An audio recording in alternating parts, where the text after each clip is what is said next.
Hi friends, ನಮಸ್ತೆ. ಗೌರಿ ಕಲ್ಯಾಣ ಇಂದಿನ ಸಂಚಿಕೆಯಲ್ಲಿ ಏನಾಗುತ್ತೆ ಅಂತ ನೋಡೋಣ ಬನ್ನಿ. ಸೊ ಅದಕ್ಕೂ ಮುಂಚೆ ಇನ್ನೂ ಈ ಚಾನಲ್ನ ಯಾರು ಸಬ್ಸ್ಕ್ರೈಬ್ ಮಾಡಿದೆ ವಿಡಿಯೋ ನೋಡ್ತಾ ಇದ್ದೀರಾ, ದಯವಿಟ್ಟು ಸಬ್ಸ್ಕ್ರೈಬ್ ಮಾಡ್ಕೊಳ್ಳಿ, ಲೈಕ್ ಮಾಡಿ ಆ್ಯಂಡ್ ಶೇರ್ ಮಾಡಿ. ಸಂಚಿಕೆ ಮೊದಲಿಗೆ ನೋಡೋದಾದ್ರೆ ವಿವೇಕ್ಗೆ ತುಂಬಾನೇ ಬೇಜಾರಾಗಿರುತ್ತೆ. ಮೋನಿಕಾನ ಫೋಟೋ ಹಿಡ್ಕೊಂಡು ತುಂಬಾನೇ ಫೀಲ್ ಮಾಡ್ಕೋತಾ ಇರ್ತಾನೆ. ಅಲ್ಲ ಮೋನಿಕಾ, ನೀನು ನಂಗೆ ಮೋಸ ಮಾಡ್ತೀಯಾ ಅಂತ ನಾನು ಅನ್ಕೊಂಡೇ ಇದ್ದಿದ್ದಿಲ್ಲ, ಆದ್ರೂ ನಿನ್ನಿಂದ ನನಗೆ ಮೋಸ ಆಗಿದೆ.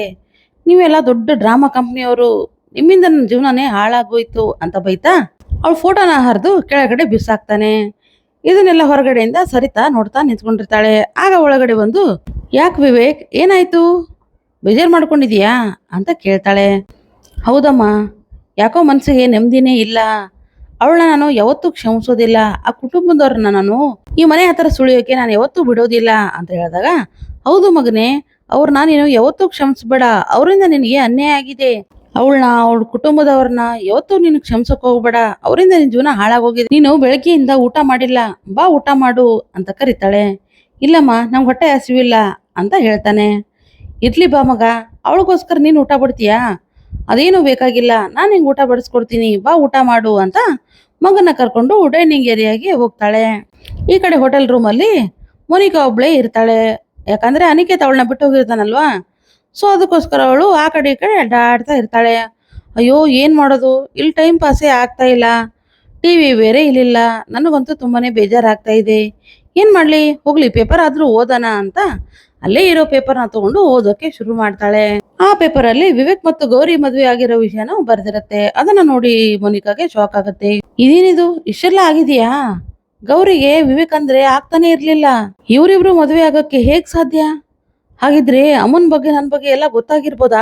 ಅನಿಕೇತ್ ಈ ಪೇಪರ್ನ ಓದ್ಬಿಟ್ನಾ ಅಂತ ಚಿಂತೆ ಮಾಡೋಕೆ ಶುರು ಮಾಡ್ಬಿಡ್ತಾಳೆ. ಅಯ್ಯೋ, ಏನ್ ಮಾಡೋದೀಗ, ಗೊತ್ತಾದ್ರೆ ಏನಾಗುತ್ತೆ ನನ್ ಗತಿ? ಅಲ್ಲ, ಒಳಗಡೆ ಇರೋ ನನಗೆ ಇದು ವಿಷಯ ಗೊತ್ತಾಯ್ತು ಅಂದ್ರೆ ಹೊರಗಡೆ ಅಡ್ಡಾಡೋ ಅನಿಕೇತ್ ಗೊತ್ತಾಗಲ್ವಾ, ಏನಾಗುತ್ತೋ ಏನೋ ಅಂತ ಬೈದಲ್ಲಿ ಕೂತ್ಬಿಡ್ತಾಳೆ. ಈ ಕಡೆ ಆಶಾರಾಣಿ ಗೌರಿನ ಕರಿಯೋಕೆ ಅಂತ ಗೌರಿ ರೂಮ್ ಹತ್ರ ಬರ್ತಾಳೆ. ಗೌರಿ ರೂಮ್ನ ನೋಡಿ, ಏನಮ್ಮ ಗೌರಿ, ಏನ್ ಇಷ್ಟೊಂದೆಲ್ಲ ನೀಟಾಗಿ ಮಾಡ್ಬಿಟ್ಟಿದ್ಯಾ? ವೇಸ್ಟ್ ಆಗಿರೋ ಸಾಮಾನ ನಾವು ಇಲ್ಲೆಲ್ಲ ತುಂಬಿಸಿ ಎಲ್ಲ ಗಲೀಜಾಗಿತ್ತು, ತುಂಬಾನೇ ಕ್ಲೀನ್ ಆಗಿ ಮಾಡ್ಕೊಂಡಿದ್ಯಮ್ಮ, ನಿಜವಾಗ್ಲೂ ನಿಂದು ದೊಡ್ಡ ಮನಸ್ಸು ಅಂತ ಹೇಳ್ತಾಳೆ. ಆಗ ಗೌರಿ, ಸ್ವಲ್ಪ ಧೂಳು, ಸ್ವಲ್ಪ ವೇಸ್ಟ್ ಸಾಮಾನು ಇತ್ತು, ಎಲ್ಲಾನು ನೀಟಾಗಿ ಮಾಡಿದೀನಿ, ನನಗಿರೋಕೆ ಇಷ್ಟು ಸಾಕು ಅಂತ ಹೇಳಿದಾಗ, ನಿಂದು ನಿಜವಾಗ್ಲೂ ದೊಡ್ಡ ಮನಸ್ಸಮ್ಮ. ಈ ಮನೆಯವರು ಆದಷ್ಟು ಬೇಗ ನಿನ್ನ ಸೊಸೆ ಅಂತ ಒಪ್ಕೋತಾರೆ. ಸರಿ ಬಾ ಊಟ ಮಾಡೋಣ ಅಂತ ಊಟಕ್ಕೆ ಕರ್ಕೊಂಬರೋಕೆ ನಿಂತಿರ್ತಾಳೆ. ಬೇಡ, ನಾನು ಅಲ್ಲಿಗೆ ಬಂದ್ರೆ ಎಲ್ರಿಗೂ ಮನಸ್ಸಿಗೆ ನೋವಾಗುತ್ತೆ, ಯಾರಿಗೂ ನನ್ನ ಮುಖ ನೋಡಕ್ಕೆ ಅಲ್ಲಿ ಆಗಲ್ಲ, ಅಂದಮೇಲೆ ನಾನು ಅಲ್ಲಿಗೆ ಬರೋದು ಸರಿ ಇರಲ್ಲ, ಯಾರ್ದಾದ್ರೂ ಹತ್ರ ಊಟನ ಇಲ್ಲಿಗೆ ಕಳಿಸ್ಬಿಡಿ ಅಂತ ಹೇಳ್ತಾಳೆ. ಅದೇಗಾಗತ್ತಮ್ಮ, ನೀನು ಈ ಮನೆ ಸೊಸೆ, ಅಲ್ಲೇ ಊಟ ಮಾಡಬೇಕು, ಬಾ, ನಿಂಗೆ ಯಾರು ಬಡಿಸಿಲ್ಲ ಅಂದ್ರೆ ನಾನು ಬಡಿಸ್ತೀನಿ ಅಂತ ಅವಳನ್ನ ಕರ್ಕೊಂಡು ಡೈನಿಂಗ್ ಹಾಲ್ ಹತ್ರ ಬರ್ತಾಳೆ. ಆಗ ಶ್ಯಾಮ್, ಅಲ್ಲ ದೊಡ್ಡಮ್ಮ, ಅವ್ರಿಗೂ ಊಟ ಕಳಿಸ್ಬಾರ್ದಾ ಅಂತ ಕೇಳ್ತಾನೆ. ಯಾರಿಗೆ ಅಂತ ಹೇಳಿದಾಗ, ಗೌರಿ ಅವ್ರಿಗೆ, ಪಾಪ ಅವರು ಊಟನೇ ಮಾಡಿಲ್ಲ ಅಂತ ಹೇಳಿದಾಗ, ಅವಳಿಗೇನು ಊಟ ಬಡಿಸೋದೇನು ಬೇಕಾಗಿಲ್ಲ, ಬೇಕಾದವರು ಹೋಗಿ ಅವಳಿಗೆ ಊಟ ಕೊಟ್ಟು ಬರ್ತಾರೆ ಅಂತ ಹೇಳಿದಾಗ, ಬೇಡ ಬಿಡಿ ದೊಡ್ಡಮ್ಮ, ಅವರೇ ಬಂದ್ರು ಅಂತ ಶ್ಯಾಮ್ ಹೇಳ್ತಾನೆ. ಗೌರಿ ಬರೋದನ್ನ ನೋಡಿ ಇವ್ರಿಗೆಲ್ಲ ಸಿಟ್ಟು ಬರುತ್ತೆ. ಇವಳೇನಿವಳು ಡೈನಿಂಗ್ ಹತ್ರನೇ ಬಂದ್ಬಿಟ್ಲು, ನಮ್ಮ ಜೊತೆ ಕೂತು ಊಟ ಮಾಡ್ತಾಳ ಅಂತ ಎಲ್ರು ಮುಖ ಮುಖ ನೋಡ್ಕೊಂಡು ನಿಂತ್ಕೊಂಡ್ಬಿಡ್ತಾರೆ. ಅದರಲ್ಲಿ ವಿವೇಕ್ ಮಾತ್ರ ತುಂಬಾನೇ ಸಿಟ್ಟಲ್ಲಿ ಅವಳನ್ನ ದುರ್ಗುಟ್ಕೊಂಡು ನೋಡೋಕೆ ಶುರು ಮಾಡ್ಬಿಡ್ತಾನೆ. ಪಾಪ ಗೌರಿಗೆ ಮುಜುಗರ ಆಗ್ತಾ ಇರತ್ತೆ. ಅಯ್ಯೋ, ನಾನು ಕುಂತ್ರೆ ಇವರೆಲ್ಲ ಊಟ ಮಾಡ್ತಾರಾ ಅಂತ ಡೌಟ್ ಅಲ್ಲೇ ಪಾಪ ಕೂತ್ಕೋತಾಳೆ. ಇವಳು ಬಂದದ್ದ ನೋಡಿ ಸರಿತಾ ಅಲ್ಲಿಂದ ಹೊಟ್ಟೋಗ್ಬಿಡ್ತಾಳೆ. ಆಗ ವಿವೇಕ್ ಕೂಡ ಸಿಟ್ಟು ಮಾಡ್ಕೊಂಡು, ಇವಳ ಮುಖ ನೋಡಿದ್ರೆ ಹೊಟ್ಟೆನೇ ಹಸಿಯಲ್ಲ, ಇವಳೊಬ್ಬ ದರಿದ್ರದವಳು ಬಂದೇ ಬಿಡ್ತಾಳೆ ಅಂತ ಅನ್ಕೊಂಡು ಅಲ್ಲಿಂದ ಹೊಟ್ಟೋಗ್ಬಿಡ್ತಾನೆ. ಇದನ್ನೆಲ್ಲ ನೋಡ್ತಾ ಕೂತಿರೋ ನೆನ್ನೆ, ಏನೇ ನೀನು ಸ್ವಲ್ಪನಾದ್ರೂ ನಾಚಿಕೆ ಮನ ಮರದಿ ಇದೆಯಾ ನಿನಗೆ? ಅಲ್ಲ, ಎಲ್ರು ನೀನು ಬಂದಿದ ತಕ್ಷಣ ಹೊರಟೋಗ್ಬಿಟ್ರು, ನಿಮ್ಮ ಮನೇಲಿ ಹಬ್ಬಕ್ಕೂ ಈ ತರ ಅಡಿಗೆ ಮಾಡಿರಲ್ಲ ನೀವು, ನಿನ್ ಪಾಲಿಂದು ಭಾವನ್ ಪಾಲಿಂದು ಎಲ್ಲಾನು ನೀನೇ ತಿನ್ನೋ ಅಂತ ಹೇಳಿದಾಗ, ಅಲ್ಲ ನೆನ್ನೆ, ಅವ್ರಿಗಂತೂ ನನ್ನಿಂದ ಮೋಸ ಆಗಿದೆ, ಬೇಜಾರಾಗಿದೆ, ಆದ್ರೆ ನಿನಗೇನ್ ನಾನು ಮಾಡಿದ್ದೀನಿ, ನನ್ ಮೇಲೆ ನಿನಗೆ ಯಾಕೆ ಇಷ್ಟು ಕೋಪ ಅಂತ ಕೇಳಿದಾಗ, ಏನು ನಿನ್ ಮೇಲೆ ಕೋಪ ಇಲ್ವಾ? ಈ ಮನೇಲಿ ಎಲ್ರಿಗೂ ನಿನ್ ಮೇಲೆ ಕೋಪ ಇದೆ, ನೀನು ಮುಸ್ಕಾಕೊಂಡು ಮಾಡಿರೋ ನಾಟಕಕ್ಕೆ ನಮ್ಮ ಮನೆಯ ಮರ್ಯಾದೆ ಹೋಗಿದೆ, ಅಂಥದ್ರಲ್ಲಿ ನಿನ್ ಮುಖ ನೋಡ್ಕೊಂಡು ನಾವಿಲ್ಲಿ ಕೂತ್ಕೊಂಡು ಊಟ ಮಾಡ್ಬೇಕಾ? ಈ ಊಟ ಯಾರಿಗ್ ಬೇಕು, ನೀನೇ ತಿನ್ನು ಅಂತ ಊಟನ ತಳ್ಳಿ ಅಲ್ಲಿಂದ ಹೊರಟೋಗ್ಬಿಡ್ತಾಳೆ ಅನನ್ಯ. ಪಾಪ ಗೌರಿಗೆ ತುಂಬಾನೇ ಬೇಜಾರಾಗ್ಬಿಡುತ್ತೆ. ಆಗ ಶ್ಯಾಮ್, ಹೋಗ್ಲಿ ಬಿಡಿ, ಅವ್ರ ಬಗ್ಗೆ ಯೋಚನೆ ಮಾಡೋದು ಬಿಟ್ಬಿಡಿ, ಬನ್ನಿ ನೀವು ಊಟ ಮಾಡಿ ಅಂತ ಹೇಳಿದಾಗ, ಬೇಡ ಬಿಡಿ, ಎಲ್ರು ನನ್ನ ಮುಖ ನೋಡಿ ಸಿಟ್ಟು ಮಾಡ್ಕೊಂಡು ಹೊರಟೋಗ್ಬಿಟ್ರು, ಅವ್ರಿಗಿಲ್ದೇ ಇರೋ ಊಟ ನನಗೆ ಯಾಕೆ? ಇದಕ್ಕೆಲ್ಲ ಕಾರಣ ನಾನೇ ಅಲ್ವಾ? ಹಾಗಿದ್ಮೇಲೆ ನನ್ನ ಗಂಟ್ಲಲ್ಲಿ ಅನ್ನ ಹೇಗೆ ಇಳಿಯುತ್ತೆ, ನನಗೇನು ಊಟ ಬೇಡ ಅಂತ ಅನ್ನಪೂರ್ಣೇಶ್ವರಿಗೆ ಕೈ ಮುಗಿದು ಅಲ್ಲಿಂದ ಹೊರಟೋಗ್ಬಿಡ್ತಾಳೆ. ಹೊಟ್ಟೆ ಹಾಸ್ಕೊಂಡು ರೂಮಲ್ಲಿ ಅತ್ತೆ ಮಾತಾಡಿರೋ ಮಾತು, ವಿವೇಕ್ ಮಾತಾಡಿರೋ ಮಾತನ್ನ ನೆನ್ಸ್ಕೊಂಡು ಬೇಜಾರಲ್ಲಿ ಕೂತಿರ್ತಾಳೆ ಗೌರಿ.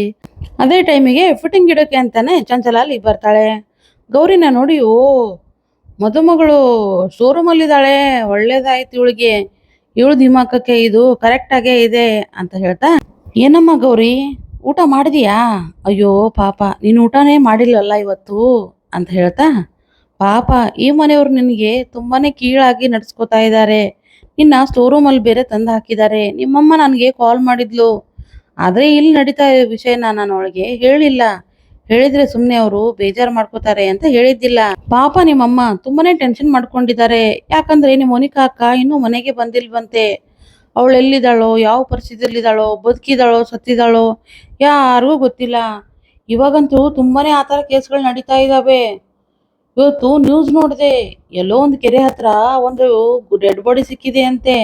ಅದು ಯಾರ್ದು ಅಂತ ಇದುವರೆಗೂ ಗೊತ್ತೇ ಆಗಿಲ್ಲ.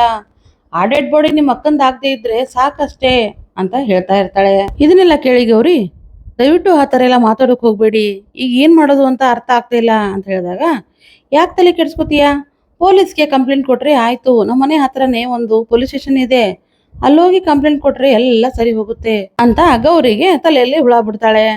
ಪಾಪ ಗೌರಿಗೆ ಯೋಚನೆ ಬರುತ್ತೆ, ಯಾಕೆ ನಾನೇ ಹೋಗಿ ಕಂಪ್ಲೇಂಟ್ನ ಕೊಡಬಾರ್ದು ಅಂತ ಮುಸುಕು ಹಾಕೊಂಡು ಮನೆಯಿಂದ ಆಚೆ ಹೋಗ್ತಾ ಇರ್ತಾಳೆ. ಇದನ್ನ ನೋಡಿ ಚಂಚಲ, ಓ ನಾನ್ ಮಾಡಿರೋ ಪ್ಲಾನು ಇಷ್ಟು ಬೇಗನೆ ವರ್ಕೌಟ್ ಆಗ್ಬಿಡ್ತಾ, ನೋಡ್ತಾ ಇರು ಯಾವ ತರ ನಿನ್ನ ಆಟ ಆಡಿಸ್ತೀನಿ ಅಂತ ವಿವೇಕ್ ರೂಮ್ ಹತ್ರ ಹೋಗಿ, ವಿವೇಕ್ ಅವಳು ಕಾಣಿಸ್ತಾನೆ ಇಲ್ಲ ಕಣೋ ಅಂತ ಹೇಳ್ತಾಳೆ. ಯಾರತ್ತೆ ಅಂತ ಕೇಳಿದಾಗ, ಅದೇ ಮದುಮಗಳು, ಅವಳು ರೂಮಲ್ಲೇ ಇಲ್ಲ, ಅವಳು ಏನ್ ಮಾಡ್ತಾ ಇದ್ದಾಳೆ ಅಂತ ನೋಡಕ್ ಹೋಗಿದ್ದೆ, ಆದ್ರೆ ಅವಳು ಇಲ್ಲೇ ಇಲ್ಲ ಅಲ್ಲಿ, ನನಗಂತೂ ತುಂಬಾನೇ ಭಯ ಆಗ್ತಿದೆ ಕಣೋ ಅಂತ ಹೇಳಿದಾಗ, ಅವಳು ಎಲ್ಲಿಗಾದ್ರೂ ಹೋಗ್ಲಿ ಬಿಡತ್ತೆ, ಪೀಡೆ ತಲುಪ್ತು ಅಂತ ಆರಾಮಾಗಿ ಇದ್ಬಿಡ್ತೀನಿ ಅಂತ ಹೇಳ್ತಾನೆ. ಅದನ್ನ ಕೇಳಿ ಚಂಚಲ, ಅದೇಗಪ್ಪ ಆಗತ್ತೆ, ಅವಳಿಗೆ ನೀನು ತಾಳಿ ಕಟ್ಟಿದೀಯಾ, ಈ ಮನೆ ಮರ್ಯಾದೆ ಎಲ್ಲ ಅವಳ ಮೇಲೇನೆ ಇದೆ, ಯಾಕಂದ್ರೆ ಪ್ರೆಸ್ನವರು ಈ ಮದುವೆನ ಊರ್ ತುಂಬಾ ಡಂಗುರ ಸಾರಿದ್ದಾರೆ, ಅವಳು ಈ ಮನೆ ಸೊಸೆ, ರಾತ್ರಿ ಬೇರೆ ಆಗಿದೆ, ಅವಳು ನೋಡಿದ್ರೆ ಆಚೆ ಹೋಗಿದ್ದಾಳೆ, ಅವಳಿಗೇನಾದ್ರೂ ಆದ್ರೆ ಏನಪ್ಪ ಮಾಡೋದು, ಎಲ್ರು ನಮ್ದೇ ತಪ್ಪು ಅಂತ ಹೇಳ್ಬಿಡ್ತಾರ ಅಷ್ಟೇ, ಹೇಗಾದ್ರೂ ಮಾಡಿ ಅವಳನ್ನ ಹುಡುಕು, ಇನ್ನೂ ಸ್ವಲ್ಪ ಹೊತ್ತು ವೇಟ್ ಮಾಡು, ಅವಳು ಬಂದಿಲ್ಲ ಅಂದ್ರೆ ಆಚೆ ಹೋಗಿ ನೋಡು ಅಂತ ಹೇಳಿ ಅಲ್ಲಿಂದ ಹೊರಟೋಗ್ಬಿಡ್ತಾಳೆ. ಈ ಕಡೆ ಹೋಟೆಲ್ ರೂಮಲ್ಲಿ ಮೋನಿಕನ್ಗೆ ಟೆನ್ಷನ್ ಆಗ್ತಾ ಇರುತ್ತೆ. ಅಯ್ಯೋ ಅನಿಕೇತ್ಗೆ ಏನಾದ್ರು ಗೊತ್ತಾಗ್ಬಿಡ್ತಾ ಏನೋ, ಅದಕ್ಕೆ ಅವನು ಬೆಳಗ್ಗೆ ಕೇಳಿದ್ದ ನನಗೆ, ನೀನು ಹೇಳ್ತಾ ಇರೋದು ನಿಜಾನಾ ಸುಳ್ಳೋ, ನಿನ್ ಮೇಲೆ ನಂಗೆ ಅನುಮಾನ ಬರ್ತಾ ಇದೆ ಅಂತ ಬೇರೆ ಹೇಳ್ಬಿಟ್ಟ, ನನಗಂತೂ ತುಂಬಾನೇ ಭಯ ಆಗ್ತಾ ಇದೆ. ಸರಿ ಅವನಿಗೆ ಫೋನ್ ಆದ್ರೂ ಮಾಡಿ ತಿಳ್ಕೊಳ್ಳೋಣ ಅಂತ ಫೋನ್ನ ಮಾಡೋಕೆ ಶುರು ಮಾಡ್ತಾಳೆ. ಆದರೆ ಅನಿಕೇತ್ ಫೋನ್ನ ರಿಸೀವ್ ಮಾಡ್ತಾನೆ ಇರೋದಿಲ್ಲ. ಏನೇ ನೀನು, ನಾನು ಇನ್ನೊಬ್ಬರಿಗೆ ಮೋಸ ಮಾಡೋನು, ನನಗೆ ನೀನು ಮೋಸ ಮಾಡ್ತೀಯಾ, ಎಷ್ಟೆಲ್ಲ ಆಟ ಆಡ್ಬಿಟ್ಟೆ, ನಾನು ಬಕ್ರ ಮಾಡ್ಬಿಟ್ಟೆ ಅಂತ ಫೋನ್ನ ರಿಸೀವ್ ಮಾಡದೆ ಮನಸ್ಸಲ್ಲೇ ಮಾತಾಡ್ಕೊಂಡು ಮೋನಿಕಾನ ಬೈಕೋತಾ ಇರ್ತಾನೆ. ಈ ಕಡೆ ಮೋನಿಕಾ, ಅಯ್ಯೋ ಇವನಿಗೆಲ್ಲ ಗೊತ್ತಾಗ್ಬಿಡ್ತಾ, ಅದಕ್ಕೆ ಅವನು ಫೋನ್ನ ರಿಸೀವ್ ಮಾಡ್ತಾ ಇಲ್ವಾ, ಅಯ್ಯೋ ಏನಾಗುತ್ತೋ ಏನೋ, ಅವ್ನು ಬರ್ತಾನೋ ಇಲ್ಲೋ ಅಂತ ಯೋಚನೆ ಮಾಡ್ಕೊಂಡು ನಿಂತ್ಕೊಂಡ್ಬಿಟ್ಟಿದ್ದಾಳೆ. ಈ ಕಡೆ ವಿವೇಕ್ ಅವಳಿನ್ನೂ ಬಂದಿಲ್ಲ ಅಂತ ಗೌರಿನ ಹುಡ್ಕೋಕೆ ಅಂತ ಆಚೆ ಹೋಗ್ತಾ ಇರ್ತಾನೆ. ಅದೇ ಟೈಮಿಗೆ ಗೌರಿ ಹೊರಗಡೆಯಿಂದ ಮುಸ್ಕಾಕೊಂಡು ಒಳಗಡೆ ಬರ್ತಾ ಇರ್ತಾಳೆ. ಇದನ್ನೆಲ್ಲ ಮೇಲೆ ಅನೆನ್ನ ನೋಡ್ಕೊಂಡು ನಿಂತ್ಕೊಂಡಿರ್ತಾಳೆ. ಇದೇನಿದು, ಅಮ್ಮನ ಪ್ಲಾನು ಇಷ್ಟು ಜಲ್ದಿ ವರ್ಕೌಟ್ ಆಗ್ಬಿಡ್ತಾ, ನೋಡೋಣ ಏನೇ ನಡೆಯುತ್ತೆ ಅಂತ ಮೇಲ್ಗಡೆ ನಿಂತ್ಕೊಂಡು ನೋಡ್ತಾ ಇರ್ತಾಳೆ. ಈ ಕಡೆ ಗೌರಿನ ನೋಡಿ, ನಿಂತ್ಕೋ, ಎಲ್ಲಿಗೋಗಿದ್ದೆ ನೀನು ಅಂತ ಗೌರಿನ ಕೇಳ್ತಾನೆ. ಆದ್ರೆ ಗೌರಿ ಉತ್ತರನೇ ಕೊಡೋದಿಲ್ಲ. ನಿಂತ್ಕೋ, ನಾನು ಕೇಳ್ತಾ ಇಲ್ವಾ ಎಲ್ಲಿಗೋಗಿದ್ದೆ ಅಂತ ಕೇಳಿದಾಗ, ಅದು ಅದು ಅಂತ ಹೇಳ್ತಾ ಇರ್ತಾಳೆ. ಎಲ್ಲಿಗೋಗಿದ್ದೆ ನಿಂತ್ಕೋ ಅಂತ ಜೋರಾಗಿ ಕೈ ಹಿಡ್ಕೋತಾನೆ. ಕೈ ಬಿಡಿ, ಮುಸುಗ್ನ ತೆಗಿಯಕ್ ಹೋಗ್ಬೇಡಿ, ಯಾಕಂದ್ರೆ ಅಜ್ಜಿ ಹೇಳಿದ್ದಾರೆ ಒಬ್ರೊಬ್ರು ನೋಡಬಾರ್ದು ಅಂತ, ನನ್ನ ಮುಖನ ನೋಡಿದ್ರೆ ಕೆಟ್ಟದಾಗುತ್ತೆ, ದಯವಿಟ್ಟು ನನ್ನ ಮುಖನ ನೋಡಬೇಡಿ ಅಂತ ಹೇಳ್ತಾ ಇರ್ತಾಳೆ. ನೀನು ಮುಸ್ಕೋಕಂಡೆ ಎಲ್ಲ ಕೆಲಸ ಮಾಡ್ತೀಯಾ, ಏನೇನ್ ಪ್ಲಾನ್ ಮಾಡಿದ್ಯೋ ಏನೋ ಅಂತ ಬೈತಾ ಇರ್ತಾನೆ. ನಿಂತು, ನಾನು ಹೇಳೋದು ನಿಂಗೆ ಕೇಳಿಸ್ತಾ ಇಲ್ವಾ ಅಂತ ಜೋರಾಗಿ ಗೌರಿ ಕೈನ ಹಿಡಿದು ಎಳೆದ್ಬಿಡ್ತಾನೆ. ಊಟ ಇಲ್ದೇ ಇರ್ತಾಳಲ್ವ ಗೌರಿ, ಸೊ ಅದಕ್ಕೋಸ್ಕರ ಅವಳಿಗೆ ಸುಸ್ತಾಗಿರುತ್ತೆ, ಹಾಗೆ ಕೆಳಗಡೆ ಬಿದ್ದೋಗ್ಬಿಡ್ತಾಳೆ. ಆಗ ವಿವೇಕ್ ಅವಳನ್ನ ಹಿಡ್ಕೊಂಡು, ಏನಾಯ್ತು ಗೌರಿ, ಎದ್ದೇಳು ಎದ್ದೇಳು ಅಂತ ಎಬ್ಸೋಕೆ ಸ್ಟಾರ್ಟ್ ಮಾಡ್ತಾನೆ. ಆಗ ಮೇಲ್ಗಡೆಯಿಂದ ನನ್ನೇ ಹೇಗಾದ್ರೂ ಮಾಡಿ ಎಲ್ರೂ ಎಬ್ಸ್ಬೇಕು ಅಂತ ಅನ್ಕೊಂಡು, ಏನಾಯ್ತು ವಿವೇಕ್ ಏನಾಯ್ತು ಅಂತ ಕೇಳ್ತಾ ಇರ್ತಾಳೆ. ಅದೇನೋ ಗೊತ್ತಿಲ್ಲ, ಕೈ ಹಿಡ್ದು ಎಳ್ದೆ ಅಷ್ಟೇ, ಅದಕ್ಕೆ ಬಿದ್ದೋಗ್ಬಿಟ್ಲು ಅಂತ ಹೇಳಿದಾಗ, ಅಜ್ಜಿ ತಾತ ಎಲ್ರು ಬನ್ನಿ, ಇಲ್ಲೇನಾಗಿದೆ ನೋಡಿ ಅಂತ ಜೋರಾಗಿ ಕೂಗ್ತಾಳೆ. ಆಗ ಎಲ್ರು ಅಲ್ಲಿ ಬಂದು, ಗೌರಿ ಗೌರಿ ಏನಾಯ್ತಮ್ಮ ಮಾತಾಡು ಅಂತ ಎಲ್ರು ಗೌರಿನ ಎಬ್ಸ್ತಾ ಇರ್ತಾರೆ. ಆದ್ರ ಪಾಪ ಗೌರಿ ಹಾಗೆ ಮಲಗಿರ್ತಾಳೆ. ಆಗ ಶ್ಯಾಮ್, ಅಲ್ಲ ಅವ್ರಿಗೊಂದು ತುತ್ತು ಅನ್ನನೂ ಇಲ್ಲ, ನಿನ್ನೆ ರಾತ್ರಿಯಿಂದ ಅವರು ಏನು ಊಟ ಮಾಡಿಲ್ಲ ಅಂದಮೇಲೆ ಅವ್ರಿಗೆ ಹೇಗೆ ಎಚ್ಚರ ಆಗುತ್ತೆ?